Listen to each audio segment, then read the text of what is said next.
Pembaruan yang dilakukan Yosia. Sesudah itu raja menyuruh orang mengumpulkan semua tua-tua Yehuda dan Yerusalem. Kemudian pergilah raja ke rumah Tuhan dan bersama-sama dia semua orang Yehuda dan semua penduduk Yerusalem, para imam, para nabi, dan seluruh orang awam, dari yang kecil sampai yang besar. Dengan didengar mereka, ia membacakan segala perkataan dari kitab perjanjian yang ditemukan di rumah Tuhan itu. Sesudah itu berdirilah raja dekat tiang dan diadakanlah perjanjian di hadapan Tuhan untuk hidup dengan mengikuti Tuhan dan tetap menuruti perintah-perintahnya, peraturan-peraturannya, dan ketetapannya dengan segenap hati dan dengan segenap jiwa, dan untuk menepati perkataan perjanjian yang tertulis dalam kitab itu. Dan seluruh rakyat turut mendukung perjanjian itu.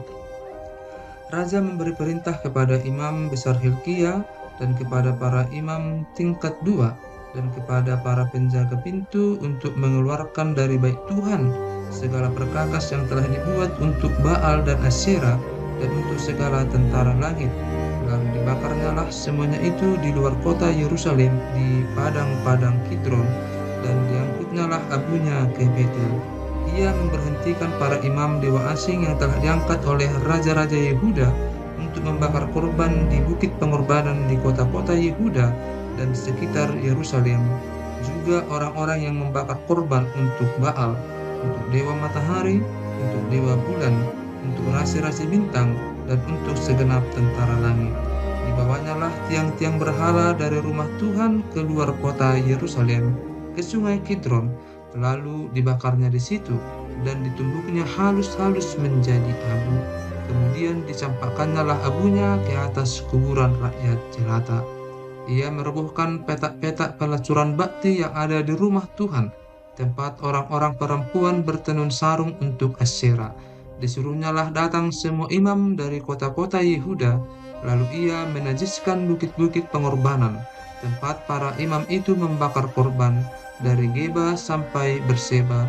Dirobohkannya pula bukit-bukit pengorbanan di pintu-pintu gerbang yang ada dekat lubang pintu gerbang Yosua, penguasa kota itu, yang ada pada sebelah kiri kalau orang memasuki pintu gerbang kota itu.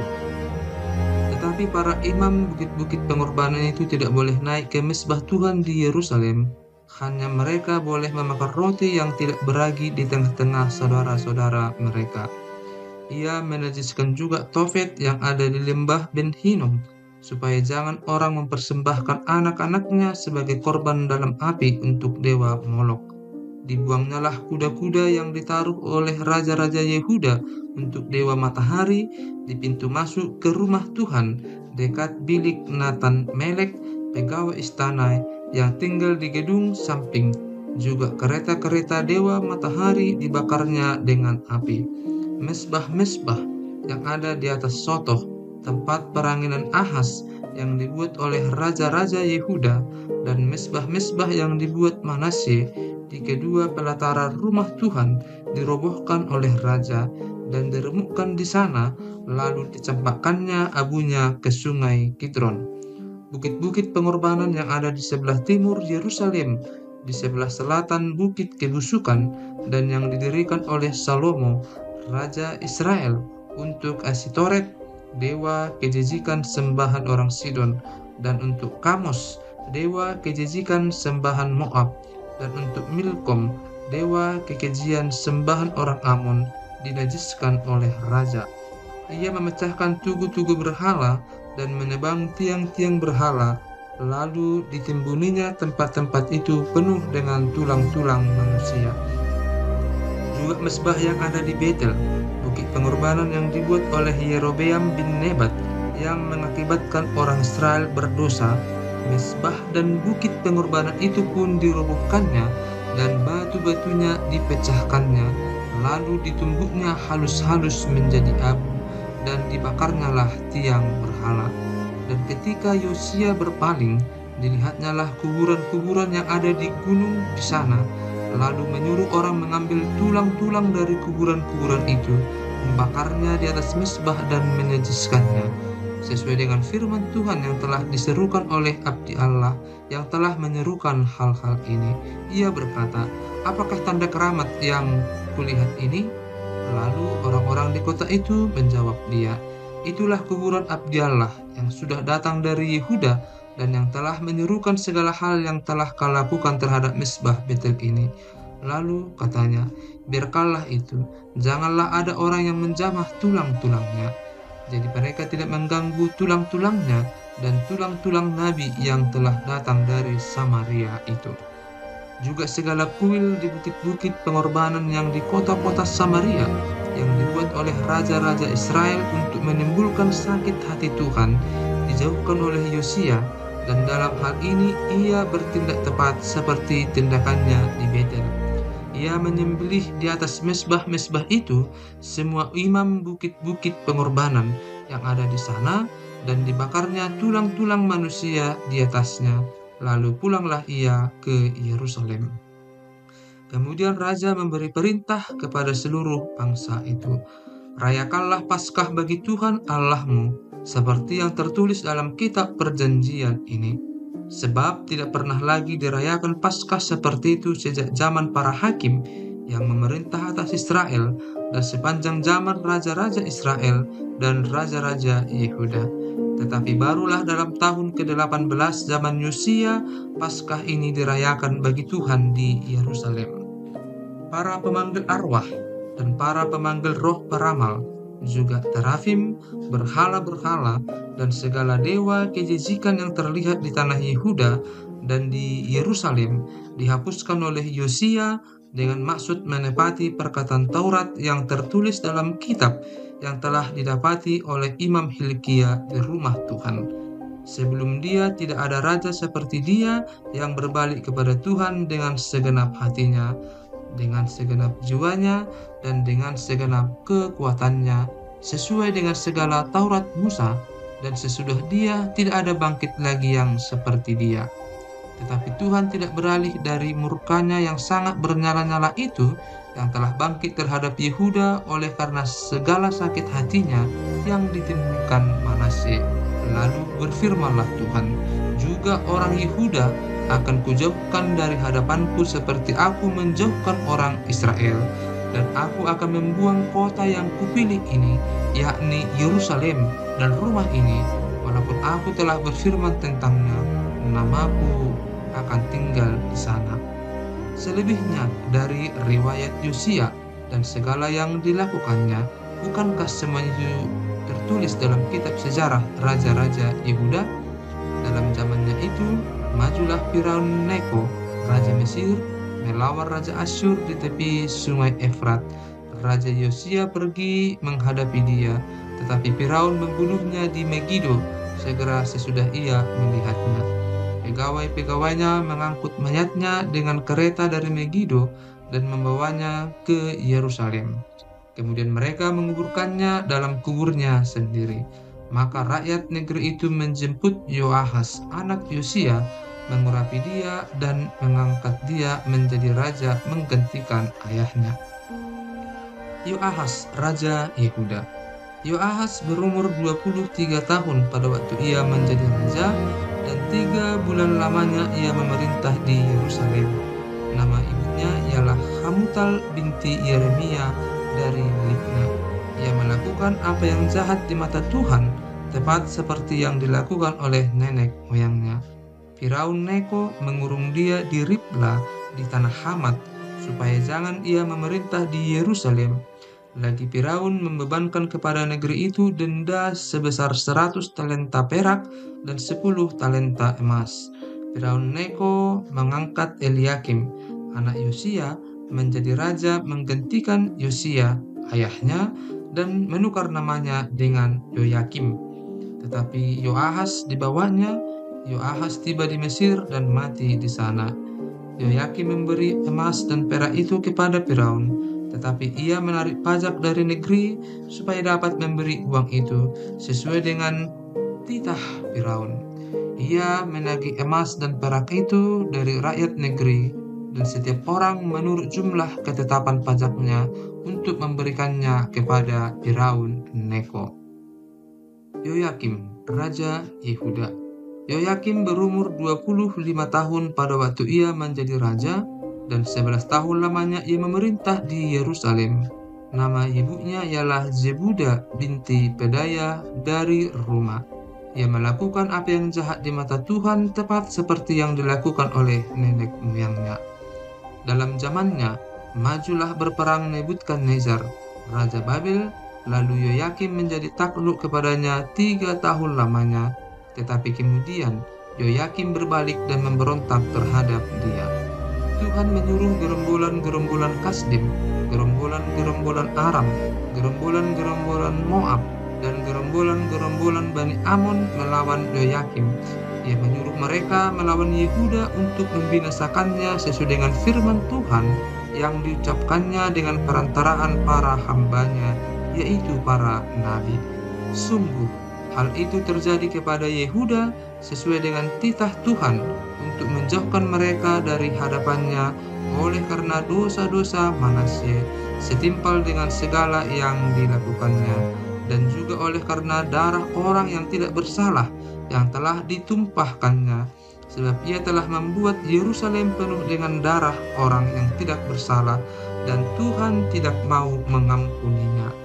Selebihnya dari riwayat Yoyakim dan segala yang dilakukannya, bukankah semuanya itu tertulis dalam kitab sejarah raja-raja Yehuda? Kemudian Yoyakim mendapat perhentian bersama-sama dengan nenek moyangnya, maka Yoyakim anaknya menjadi raja menggantikan dia.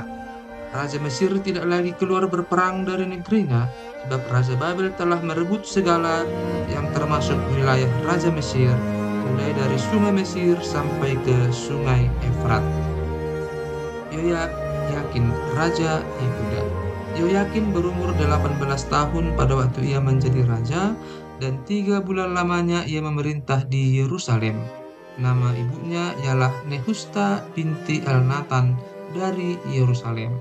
Ia melakukan apa yang jahat di mata Tuhan, tepat seperti yang dilakukan ayahnya. Pada waktu itu, majulah orang-orang Nebukadnezar, Raja Babel, menyerang Yerusalem dan kota itu dikepung. Juga Nebukadnezar, Raja Babel, datang menyerang kota itu, sedang orang-orangnya mengepungnya. Lalu keluarlah Yoyakin, Raja Yehuda, mendapatkan Raja Babel, ia sendiri, ibunya, pegawai-pegawainya, para pembesarnya, dan pegawai-pegawai istananya. Raja Babel menangkap dia pada tahun yang ke-8 dari pemerintahannya. Ia mengeluarkan dari sana segala barang perbendaharaan rumah Tuhan dan barang-barang perbendaharaan istana raja. Juga dikeratnya emas dari segala perkakas emas yang dibuat oleh Salomo, Raja Israel, di bait Tuhan seperti yang telah difirmankan Tuhan. Ia mengangkut seluruh penduduk Yerusalem ke dalam pembuangan, semua panglima dan semua pahlawan yang gagah perkasa, 10.000 orang tawanan, juga semua tukang dan pandai besi, tidak ada yang ditinggalkan kecuali orang-orang lemah dari rakyat negeri. Ia mengangkut Yoyakin ke dalam pembuangan ke Babel, juga ibunda raja, istri-istri raja, pegawai-pegawai istananya, dan orang-orang berkuasa di negeri itu dibawanya sebagai orang buangan dari Yerusalem ke Babel. Semua orang yang gagah perkasa, 7.000 orang banyaknya, para tukang dan para pandai besi, 1.000 orang banyaknya, sekalian pahlawan yang sanggup berperang, dibawa oleh Raja Babel sebagai orang buangan ke Babel. Kemudian Raja Babel mengangkat Mataya, paman Yoyakin, menjadi raja menggantikan dia, dan menukar namanya menjadi Zedekia. Zedekia, Raja Yehuda, runtuhnya kerajaan Yehuda. Zedekia berumur 21 tahun pada waktu ia menjadi raja, dan 11 tahun lamanya ia memerintah di Yerusalem. Nama ibunya ialah Hamutal binti Yeremia dari Libna. Ia melakukan apa yang jahat di mata Tuhan, tepat seperti yang dilakukan Yoyakim. Sebab oleh karena murka Tuhanlah terjadi hal itu terhadap Yerusalem dan Yehuda, yakni bahwa ia sampai membuang mereka dari hadapannya. Zedekia memberontak terhadap Raja Babel. Maka pada tahun ke-9 dari pemerintahannya, dalam bulan yang ke-10, pada tanggal 10 bulan itu, datanglah Nebukadnezar Raja Babel dengan segala tentaranya menyerang Yerusalem. Ia berkemah mengepungnya dan mendirikan tembok pengepungan sekelilingnya. Demikianlah kota itu terkepung sampai tahun yang ke-11 zaman Raja Zedekia. Pada tanggal 9 bulan yang keempat, ketika kelaparan sudah merajalela di kota itu, dan tidak ada lagi makanan pada rakyat negeri itu, maka dibelah oranglah tembok kota itu, dan semua tentara melarikan diri malam-malam melalui pintu gerbang antara kedua tembok yang ada di dekat Taman Raja, sekalipun orang Kasdim mengepung kota itu sekeliling mereka. Lari menuju ke Araba Yordan, tetapi tentara Kasdim mengejar raja dari belakang dan mencapai dia di dataran Yeriko. Segala tentaranya telah berserak-serak meninggalkan dia. Mereka menangkap raja dan membawa dia kepada Raja Babel di Ribla yang menjatuhkan hukuman atas dia. Orang menyembelih anak-anak Zedekia di depan matanya, kemudian dibutakannya lah mata Zedekia, lalu dia dibelenggu dengan rantai tembaga dan dibawa ke Babel.